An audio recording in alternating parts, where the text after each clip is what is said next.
Igloo আইসক্রিমের পক্ষ থেকে আপনাদেরকে জানাই প্রাণ ভরা শুভেচ্ছা ও অভিনন্দন। বাংলাদেশের ১ নম্বর আইসক্রিম ব্র্যান্ড ইগলু আইসক্রিম এখন আপনাদের কাছে পৌঁছে। ফুলদার সবুজ আবিষ্কারের যে পাচ্ছেন ইগলু আইসক্রিম। মনে রাখবেন, এখানে কোম্পানি নির্ধারিত মূল্যে ইগলু আইসক্রিম বিক্রয় করা হয়।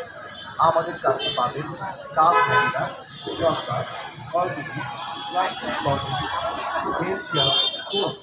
আরও পাবেন মেঘা, মাখো, লরি অরেঞ্জ হাউস, দুধ মালাই। তাই আর দেরি না করে আজই এক্ষুনি আমাদের প্রচার গাড়ি লক্ষ্য করে চলে আসুন। কোম্পানির নির্ধারিত মূল্যে ইগলু আইসক্রিমের মজাদার স্বাদ গ্রহণ করুন। ইগলু আইসক্রিমের ভুবনে আপনাদের জানাই সাদর আমন্ত্রণ। ঈদ আনন্দ উৎসবে ইগলু আইসক্রিম আছে